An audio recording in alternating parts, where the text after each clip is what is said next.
신약성경 324페이지 골로새서 1장 13절에서 23절까지의 말씀 다같이 한 목소리로 합독하시겠습니다. 그가 우리를 흑암의 권세에서 건져내사 그의 사랑의 아들의 나라로 옮기셨으니 그 아들 안에서 우리가 속량 곧 죄사함을 얻었도다. 그는 보이지 아니하는 하나님의 형상이시요 모든 피조물보다 먼저 나신 이시니 만물이 그에게서 창조되되 하늘과 땅에서 보이는 것들과 보이지 않는 것들과 혹은 왕권들이나 주권들이나 통치자들이나 권세들이나 만물이 다 그로 말미암고 그를 위하여 창조되었고 또한 그가 만물보다 먼저 계시고 만물이 그 안에 함께 섰느니라. 그는 몸인 교회의 머리시라. 그가 근본이시요 죽은 자들 가운데서 먼저 나신 이시니 이는 친히 만물의 으뜸이 되려 하시며 아버지께서는 모든 충만으로 예수 안에 거하게 하시고 그의 십자가의 피로 화평을 이루사 만물 곧 땅에 있는 것들이나 하늘에 있는 것들이 그로 말미암아 자기와 화목하게 되기를 기뻐하심이라. 전에 악한 행실로 멀리 떠나 마음으로 원수가 되었던 너희를 이제는 그의 육체의 죽음으로 말미암아 화목하게 하사 너희를 거룩하고 흠없고 책망할 것이 없는 자로 그 앞에 세우고자 하셨으니 만일 너희가 믿음에 거하고 터 위에 굳게 서서 너희 들은 바 복음의 소망에서 흔들리지 아니하면 그리하리라. 이 복음은 천하 만민에게 전파된 바요 나 바울은 이 복음의 일꾼이 되었노라. 아멘. 오늘 저는 읽으신 본문의 말씀을 가지고 예수님은 유일한 길이 되십니다. 예수님은 유일한 길이 되십니다. 이러한 제목을 가지고 함께 은혜를 나눠보고자 합니다. 우리 모두는 과학이라는 영역을 신봉하는 시대를 살아가고 있습니다. 과학자가 말했다, 의사가 말했다 하면 일단 믿고 보는 그러한 시대를 살아가고 있다라는 것입니다. 그러한 관점에서 이 현대 과학은 엄청난 발전의 발전을 거듭하고 있습니다. 그러나 그럼에도 불구하고 이 현대 과학은 여전히 하나님을 아는 일에 대해서는 아무런 도움을 주지 못한다라는 사실입니다. 왜냐하면 하나님은 과학의 영역을 통해 알 수 있는 분이 아니기 때문입니다. 그러기에 우리가 하나님을 알기 위해서는 복음에 집중해야 되는 것이고 오직 복음의 말씀을 통해서만이 하나님을 알 수 있다라는 사실입니다. 그러한 관점에서 이 복음은 하나님께서 오직 아들을 통해서만 자신을 보이시고 아들을 믿는 자들에게만 생명과 복을 허락해 주신다고 증언하고 있다라는 사실입니다. 이는 우리가 하나님을 직접하여 대면할 수 없는 죄악된 존재이기 때문이고 이 세상에서는 거룩하고 완전하신 하나님 앞에 감히 나설 수 있는 사람이 없기 때문입니다. 그래서 하나님께서는 우리 인간이 하나님과 교통할 수 있는 유일한 한 길을 열어주셨는데 그 길이 바로 예수님과 관계를 맺는 길이라는 것입니다. 오직 예수님만이 하나님께로 나아가는 유일한 길이 되시고 진리가 되시고 생명이 되신다라는 것입니다. 그러기에 예수님과 관계를 맺고 예수님과 사귀며 사는 인생이 되면 하나님을 만날 수 있는 것이고 하나님의 높고 위대하심을 경험하며 살아가는 인생이 될 수가 있는 것입니다. 그런 관점에서 성경은 우리가 예수님과 관계를 맺고 예수님과 사귀며 살아가는 인생이 되어지면 예수님께서는 우리를 흑암의 권세에서 건져주신다라고 이렇게 기록하고 있습니다. 오늘 본문 13절 상반절 말씀입니다. 그가 우리를 흑암의 권세에서 건져내사. 여기서 흑암의 권세라는 것은 문자 그대로 빛이 없는 캄캄한 어두움의 나라를 말하는 것입니다. 그리고 우리는 빛이 없는 캄캄한 어두움의 나라에 거하고 있었기에 자신의 처지가 어떠한지를 알지 못하였다라는 것입니다. 더 나아가 우리가 예수님과 관계를 맺기 전에는 죄와 관계를 맺고 죄와 사귀며 살아가는 그러한 상태에 있었다라는 것입니다. 그러기에 죄악된 삶을 살아가는 것이 너무나도 당연한 일이었고 그렇게 살아가는 것이 옳은 줄 알고 그렇게 살아왔다라는 것입니다. 그리고 이는 우리가 나면서부터 죄와 관계를 맺고 죄와 사귀며 사는 그러한 인생이었기 때문이라는 것입니다. 본문 13절 하반절 말씀을 다 같이 한번 읽어보겠습니다. 그의 사랑의 아들의 나라로 옮기셨으니. 이 말씀이 진짜 중요합니다. 그냥 그의 나라가 아닙니다. 그의 사랑의 아들의 나라로 옮기셨으니. 예수님께서는 그러한 우리를 흑암의 권세에서 건져내셔서 예수님이 다스리시는 나라로 옮겨주셨다라는 것입니다. 예수님이 다스리는 나라. 이는 우리가 복음의 말씀에 믿음으로 반응하여서 예수님과 관계를 맺게 되면 우리는 흑암의 권세에서 어두움의 나라에서 건짐을 받아 빛의 나라, 곧 예수님이 다스리는 나라로 옮겨지게 된다라는 것입니다. 그리고 우리가 흑암의 권세에서 건짐받아서 예수님이 다스리시는 나라로 옮겨지게 되면 그 누구도 우리 과거의 죄를 들먹이거나 그 죄에 대한 책임을 물을 수가 없게 된다라는 사실입니다. 이는 우리가 복음의 말씀에 믿음으로 반응하여서 예수님과 관계를 맺게 되면 우리는 흑암의 권세에서 건짐받아 예수님이 다스리시는 나라로 옮겨지게 되기 때문입니다. 옮겨진다라는 게 굉장히 중요합니다.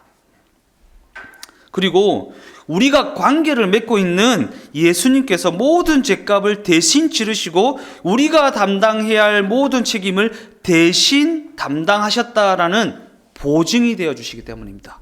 보증, 계약서죠, 계약서. 예.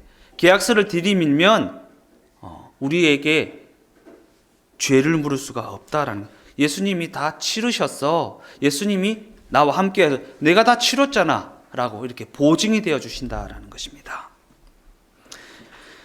그래서 본문 14절 말씀은 이렇게 기록합니다. 그 아들 안에서 우리가 속량 곧 죄사함을 얻었도다. 그러한 관점에서 오늘 본문은 우리가 흑암의 권세에서 건짐을 받은 것을 속량 곧 죄사함을 얻은 것이다 라고 이렇게 증언하고 있습니다. 이 속량과 죄사함의 의미를 아는 것은 매우 중요한 부분입니다. 먼저 속량은 인질을 돈을 받고 석방시키다라는 것입니다. 인질을 석방시키는데 그냥 석방시키는 게 아닙니다. 돈을 받고 석방시킨다. 그리고 죄사함은 누군가가 그 죄에 대한 책임을 짐으로 말미암아 그 죄가 사하여졌다라는 의미를 가진 말씀입니다.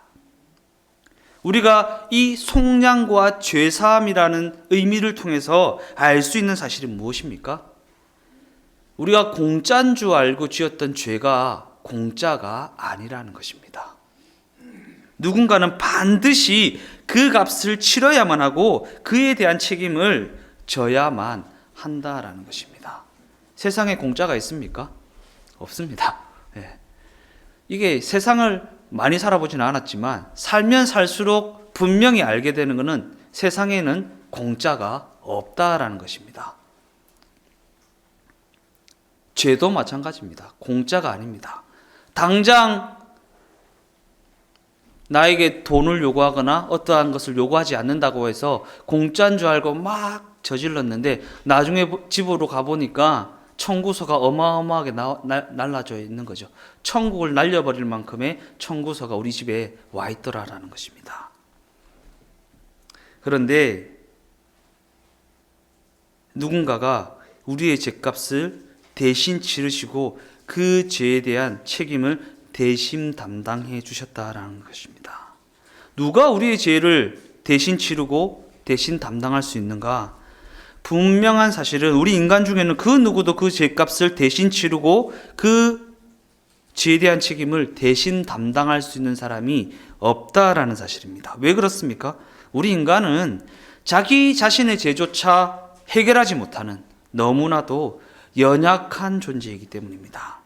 그리고 이 때문에 그 모든 죄값에 대한 책임을 예수님께서 친히 대신 지불하시고 대신 담당하심으로 말미암아 우리 모두가 속량 곧 죄사함을 얻게 되었다라는 것입니다. 본문 15절 말씀을 다 같이 읽어보겠습니다. 그는 보이지 아니하는 하나님의 형상이시요 모든 피조물보다 먼저 나신 이시니. 먼저 성경은 하나님을 보이지 아니하는 형상이라고 전제하고 있습니다.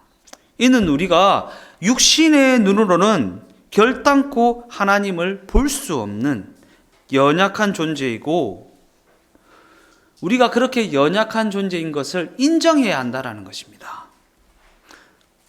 더 나아가 우리는 예수님을 통해서만 하나님을 만날 수 있다는 것이고 예수님을 통해서만 하나님을 볼 수 있는 그러한 존재라는 것을 알아야 한다는 것입니다. 보이지 아니하는 하나님의 형상이다. 누가? 예수님이. 예수님을 볼 수는 있지만 하나님은 볼 수 없다. 예수님을 통해서만 하나님을 짐작하여 알 수 있다라는 것입니다. 그러면서 성경은 하나님을 보게 하시는 예수님을 소개하는데 예수님을 모든 피조물보다 먼저 나신 자이다라고 언급합니다. 이는 우리의 모든 죄값을 대신 담당하신 예수님이 어떠한 존재인지를 말해주고 있는 말씀입니다. 아주 과거에 아리우스라는 이단은 예수님을 하나님에 의해 창조된 피조물이다 라고 이렇게 주장했습니다. 그런데 이는 옳은 주장이 아닙니다. 왜냐하면 예수님은 하나님에 의해 창조된 것이 아니라 하나님에 의해 나신 존재이기 때문입니다. 그래서 본문 15절 말씀에 보면 하나님의 형상이시여 모든 피조물보다 먼저 창조되신 이시니가 아니라 먼저 나신 이시니라고 기록하고 있습니다.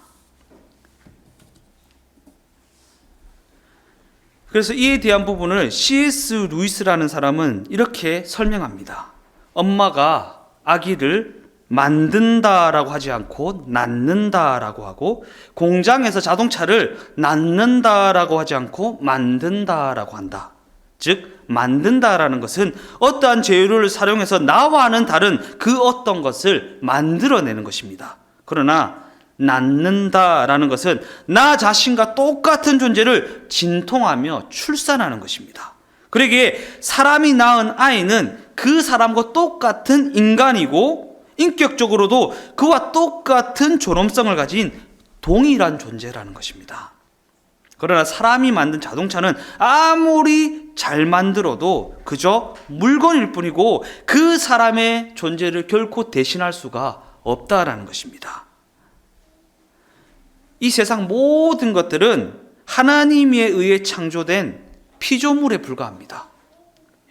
그러나 예수님은 그와는 완전히 구별되는 하나님으로부터 나신 분, 그 가치와 존귀와 영광이 아버지 하나님과 똑같으신 하나님 자신이라는 것입니다. 그러니까 예수님을 통해 하나님을 알 수 있고 예수님을 통해 하나님을 볼 수 있고 예수님을 통해 하나님과 교제할 수 있고 예수님의 다스림을 통해 하나님의 다스림을 받을 수 있다라는 것입니다.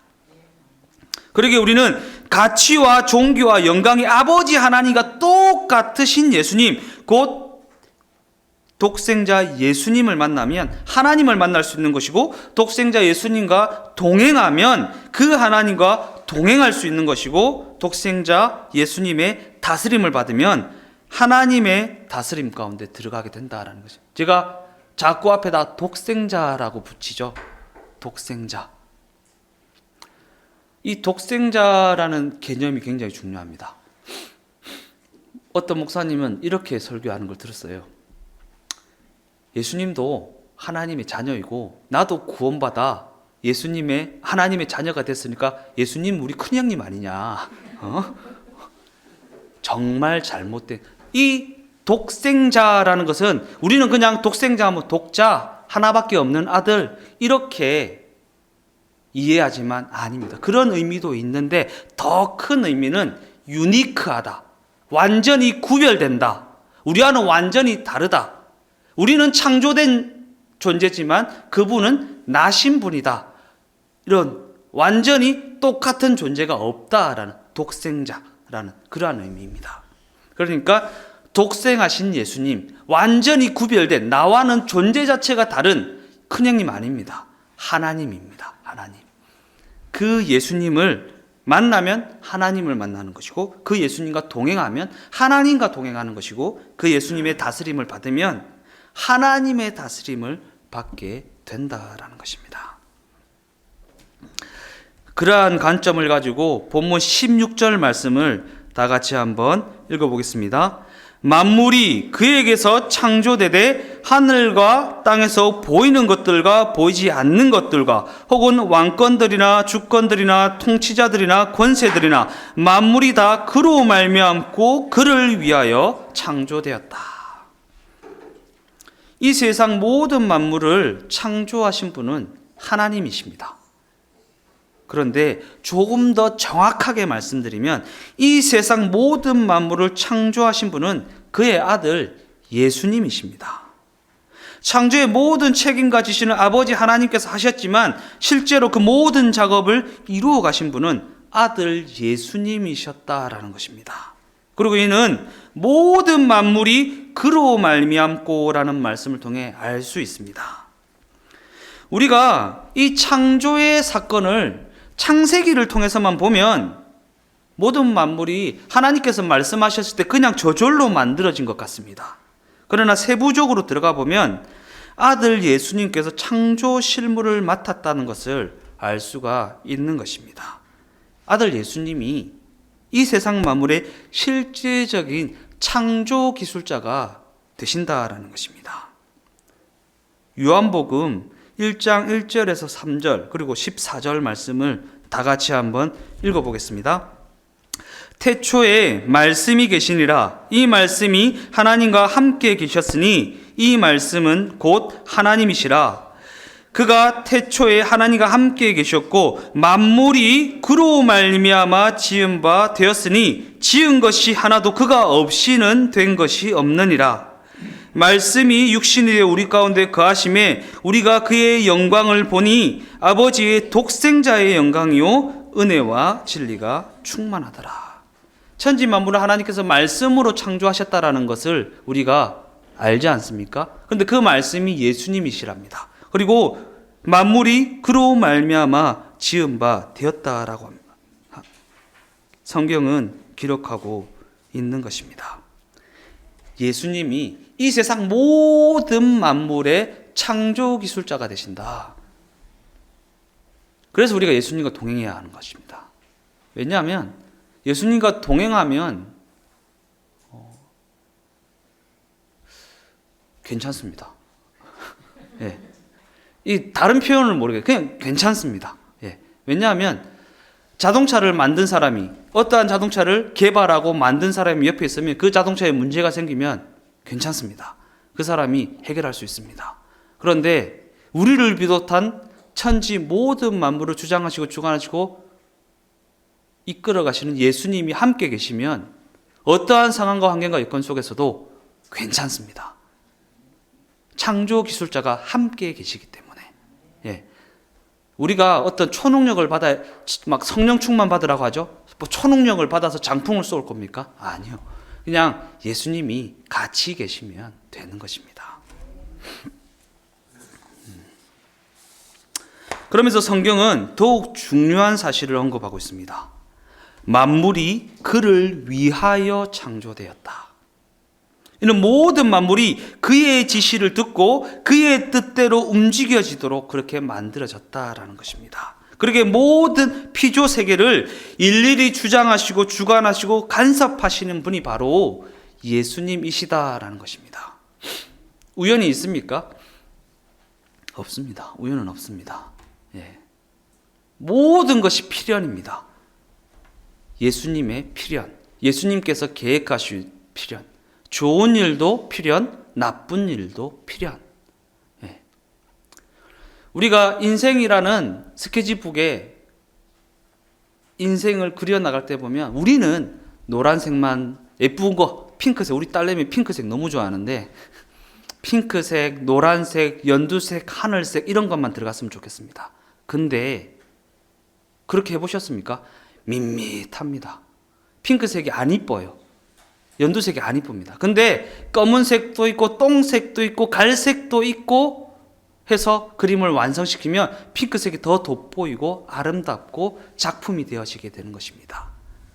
하나님의 작품을 만들어 가시기 위해서 예수님께서는 우리와 함께 하셔서 우리의 삶을 시간 분초 걸음걸음마다 주장하시고 주관하시고 인도하셔서 지금까지 이끌어 오시고 내 작품이야, 내가 했어 라고 말씀해 주신다라는 것입니다.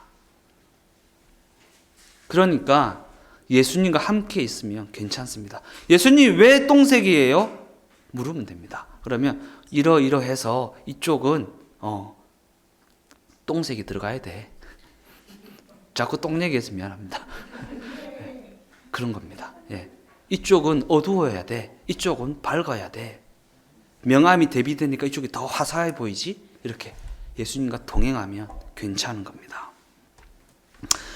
본문 17절 말씀도 다 같이 읽어보겠습니다. 또한 그가 만물보다 먼저 계시고 만물이 그 안에 함께 섰느니라. 여기서 만물이 그 안에 함께 섰다라는 이 말씀은 예수님이 이 모든 피조세계를 주장하시고 주관하시고 간섭하셔서 서로 충돌하거나 파괴되지 않고 잘 유지되도록 붙들고 계신다라는 말씀입니다.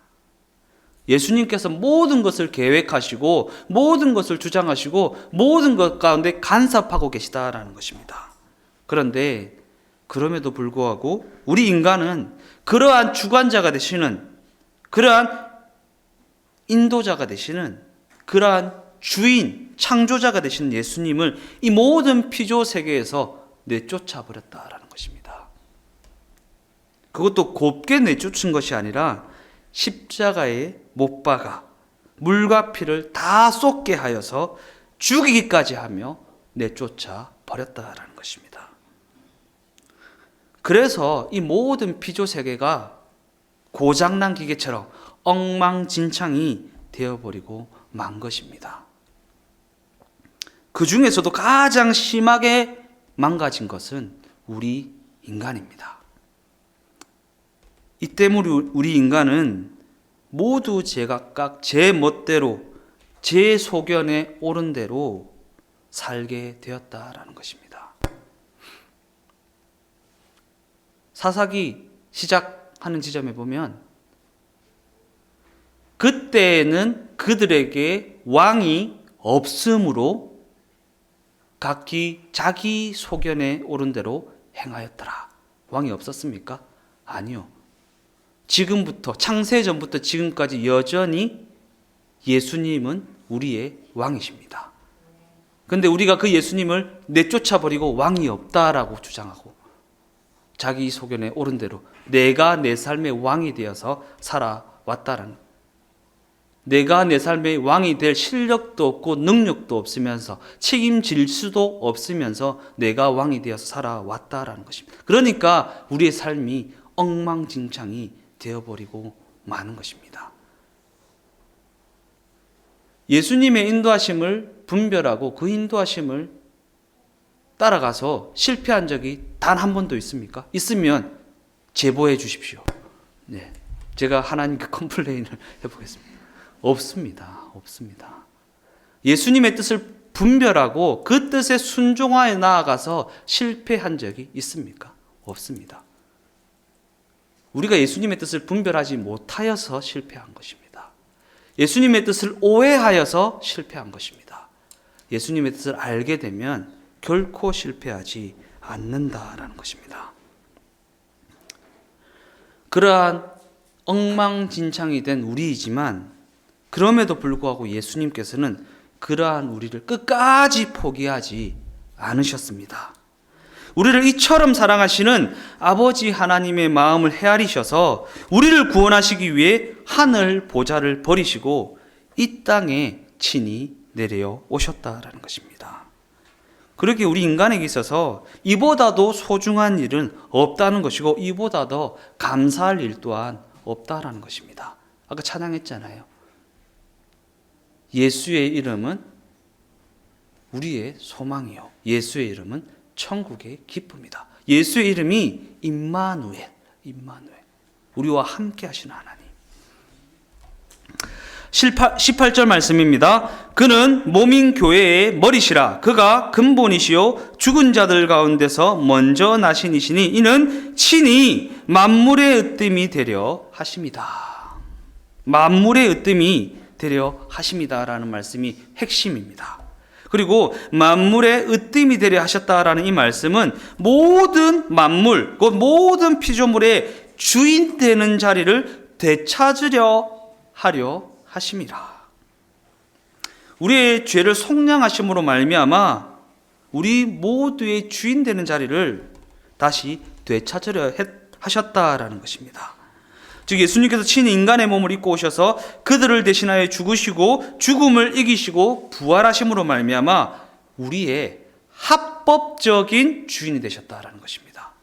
내가 왜 예수님의 다스림을 받아야 하는 건데? 아니요. 합법적인, 값을 지불하고 합법적으로. 이는 죄 없으신 하나님의 아들이 모든 사람의 죄를 대신하여 죽으셨다가 다시 부활하심으로 말미암아 모든 사람의 주인 되는 자리를 되찾으셨다라는. 제가 서두에 기도했죠. 주님이 주인이심을 선포하는 자리가 되게 해달라고. 그러기에 예수님의 손에 새겨진 못자국, 예수님의 옆구리에 새겨진 창자국은 예수님이 우리의 주인 되셨다라는 것을 그 누구도 부인할 수 없게 만드는 증거가 되는 것입니다. 19절 말씀 다 같이 읽어보겠습니다. 아버지께서는 모든 충만으로 예수 안에 거하게 하셨다. 여기서 모든 충만은 하나님의 생명과 하나님의 능력과 하나님의 축복을 말하는 것입니다. 그러기에 이는 하나님의 모든 것이 예수님 안에 다 있다는 것이고 하나님의 모든 능력과 그 모든 풍성함이 예수님 안에 다 있다라는 것입니다. 즉 우리를 향한 놀라운 하나님의 계획은 오직 예수님을 통해 나타나게 된다라는 것입니다.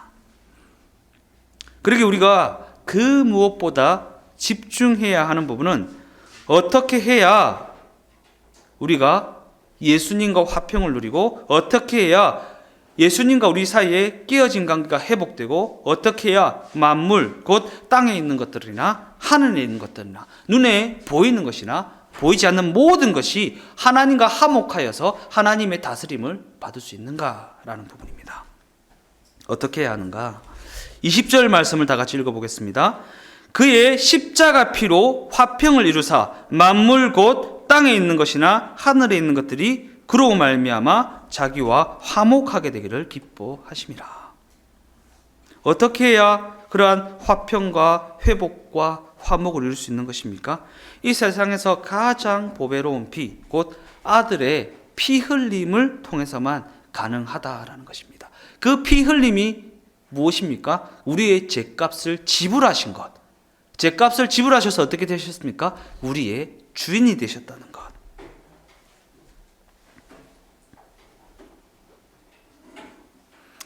더 나아가 이는 하나님이 우리에게 베풀어 주신 최고의 사랑이고 최고의 희생이라는 것입니다.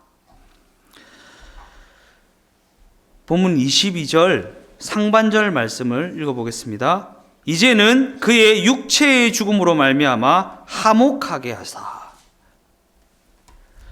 우리는 그 무엇보다 먼저 하나님과 예수님과 감정적으로 완전히 화목을 이루어야 합니다. 감정적으로.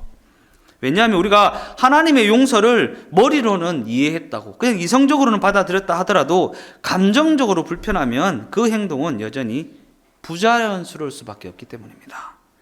우리가 하나님 앞에서 조금이라도 어색하거나 조금이라도 서투러하지 않고 완전히 자연스럽고 완전히 당당하게 되기를 원하신다라는 것입니다. 자녀와 다투어 보셨습니까? 아주 그냥 자녀와 다투게 되면 감정적으로 풀리지 않으면 그 자녀라는 신분이 바뀌는 건 아니지만 굉장히 어색하고 서툴고 사탕을 가지고 있어도 당장은 안 줍니다. 감정적으로 회복될 때까지.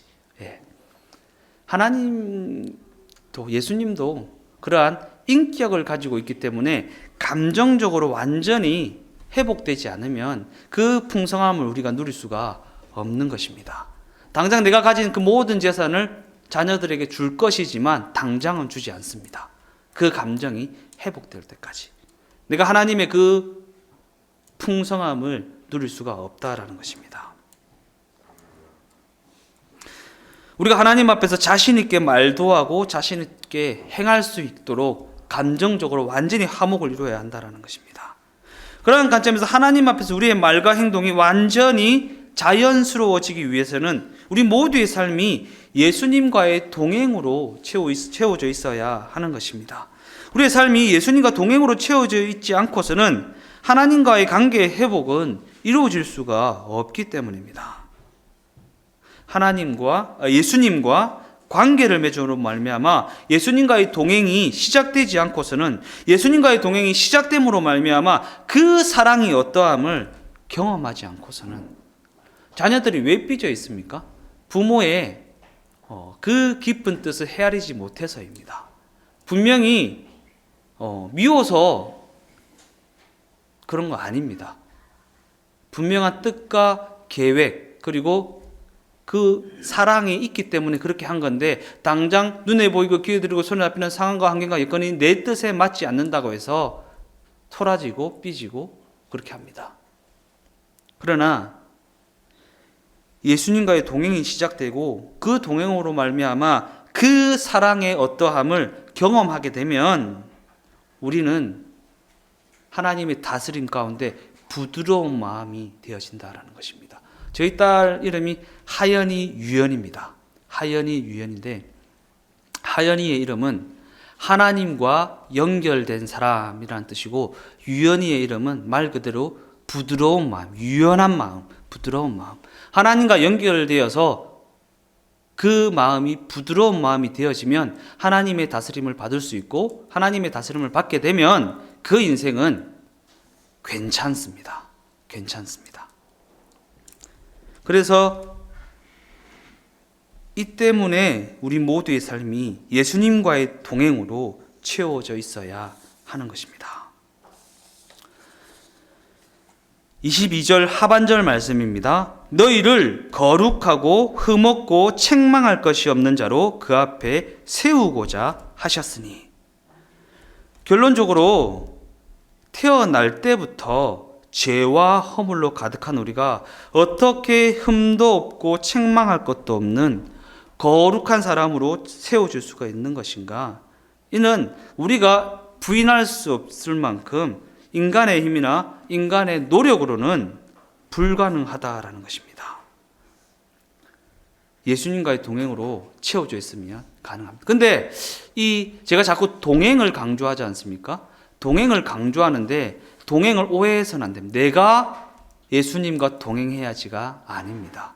예수님이 나와 늘 동행하고 계시다라는 것을 인정하는 것입니다. 내가 내 노력으로 동행하는 것이 아닙니다. 저희가 주동행교회로 이름을 지었지 않습니까? 고민이 많았습니다. 처음에는 왜냐하면 주동행교회로 딱 들으면 내가 주님과 동행하는 건지 주님이 나와 동행하는 건지 이 구분이 없죠. 처음에는 함께 하시는 교회라고 하려고 했습니다. 함께 하시는. 근데 인터넷에서 함께 하시는 교회를 치니까 이단 교회가 나오더라고요. 그래서 안 되겠다. 그래서 주동행교회, 주님이 동행해 주시는 교회. 주님이 동행해 주시는 교회. 내 노력이 아닙니다. 우리 교회, 우리 성도님들은 절대로 주어가 내가 돼서는 내가 아니요. 하나님이, 예수님이 동행하고 계신데 그것을 내가 인정하고 받아들이고 알게 되는 것, 깨닫게 돼. 주님이 동행하고 계시다. 그래서 모든 상황과 환경과 여건 가운데 예수님을 함께해 계신 예수님과 동행해 나가는 것. 진짜 중요한 개념입니다. 우리는 사도 바울이 고린도 교회 성도들에게 너희가 매사에 종교심이 많다라고 얘기했던 것은 자꾸 내가 종교적인 어떠한 행동을, 아니요, 하나님이, 모든 주어는 하나님이 동행해 주심, 지금도 동행하고 계십니다. 그 하나님을 내가 눈에 보이지 않지만, 눈에 보이지 않는다는 걸 인정해야 된다고 그랬죠. 눈에 보이지 않지만 인정하고 환영하고 모셔드리고 따라가고 그 예수님께 말을 걸고 이렇게 하는 훈련이 정말 중요하다라는 것입니다. 그리고 이것이 바로 우리 앞에 놓여진 유일한 한 길이라는 것입니다. 예수님이 유일한 길이 되십니다. 마지막 23절 말씀을 다 같이 읽고 마치겠습니다. 만일 너희가 믿음에 거하고 터 위에 굳게 서서 너희 들은 바 복음의 소망에서 흔들리지 아니하면 그리하리라. 이 복음은 천하 만민에게 전파된 바요 나 바울은 이 복음의 일꾼이 되었노라.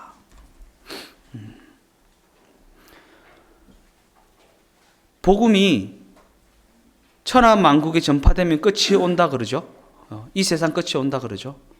복음이 왜 천하 만국에 전파돼야 끝이 오는 것입니까? 복음을 듣고 그 복음에 믿음으로 반응하여 예수님과 동행하는 자들에게는 좋은 소식이 되지만 복음을 듣고 받아들이지 않으면 심판의 근거가 되기 때문입니다. 들어야 됩니다. 복음이 들어야 하나님 심판하실 수, 너 들었잖아. 복음 들었잖아. 심판해. 그러니까 이 모든 천국 만민을 누군가는 천국으로 누군가는 지옥으로 보내야 되는데 그 기준이 복음의 반응에 있다라는 것입니다. 복음의 반응. 복음을 듣고 받아들여서 예수님과 동행하는 삶을 살게 되면 예수님과 같이 천국으로 옮겨지지만 듣고 거부하면 들었잖아. 들었는데 안 받아들였으니까 너는 지옥이야 라는 심판의 근거가 되어진다라는 것입니다. 우리 모두의 인생이 오직 예수님과의 동행으로 굳게 서서 우리를 이처럼 사랑하시는 아버지 하나님의 사랑을 삶의 현장에서 늘 경험하며 살아가는 그 인도하심 가운데 살아가는 축복된 인생이 다 되시기를 주님의 이름으로 축원드립니다. 기도하시겠습니다. 하나님 감사합니다. 독생하신 예수 그리스도를 우리에게 보내주심으로 말미암아 우리가 예수님의 동행 가운데 살아갈 수 있도록 길을 허락하여 주시니 감사합니다. 지금도 예수님은 우리와 함께하고 계시고 우리와 동행하고 계십니다. 그러나 우리가 우리 가운데 거하고 계시는 예수님을 무시하고 투명인간 취급하며 살아오지는 않았습니까? 늘 예수님을 내 생각 가운데, 내 마음 가운데, 내 상황과 환경과 여건 가운데 인정하고 그 예수님과 함께 걸어갈 수 있는 우리 모두의 삶이 되게 하여 주시옵소서. 이 세상 천지 만물의 창조 기술자가 되시는 예수님이 함께 하시면 괜찮습니다. 어떠한 상황과 환경과 여건 속에서도 괜찮습니다. 문제를 만났을 때 세상 사람들과 같이 허둥지둥하는 인생이 아니라 창조 기술자와 함께 있는 인생이 되어 태연하게, 의연하게 반응하며 살아갈 수 있는 믿음의 인생이 다 되게 하여 주시옵소서. 모든 것 주께 감사를 드리오며 예수님의 이름으로 기도드리옵나이다. 아멘.